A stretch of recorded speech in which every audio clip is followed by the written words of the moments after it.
people are hurting, as we've discussed, with cost of living. How would you say things are right now as we head into Christmas and with the election just around the corner?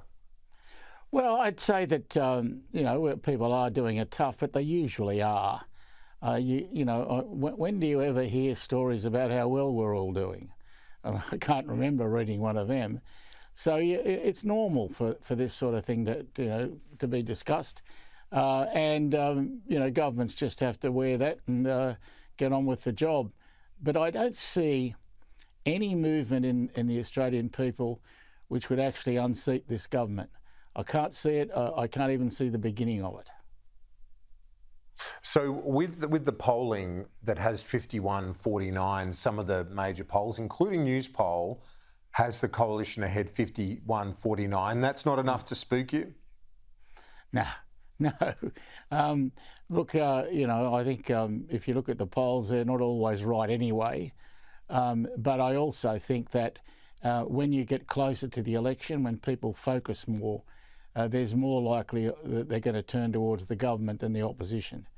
I think the governments usually get a bit better before the actual election day. So if I was Alba, I'd be feeling pretty good. Is there an element here where the government has not just the incumbency, but recent history that had so many changes of Prime Minister?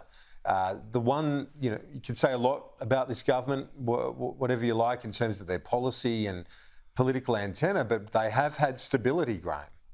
They've had great stability, and the factions have worked really well together.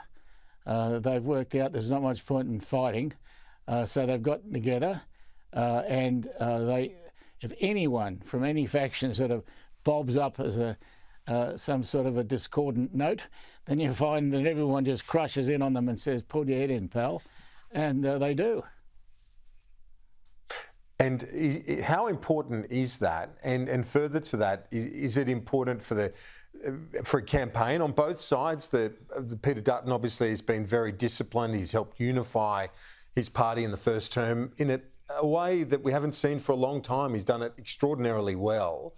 But for both sides, is it important that you don't just have the PM or opposition leader leading the charge in terms of the campaign, that you need key players elsewhere, like, say, I'm thinking Jason Clare or Jim Chalmers for Labor? Yes, you need a few, but you don't need many. I think if you've got a top five on either side, there's just not room in advertising or anything like that to fit anybody else. That's about all you're going to be able to do. And so I think they've got both sides have got a reasonably good top five, but I think Labor's probably got the nudge. Richo, great to chat. We'll catch you later in the week. Shall do.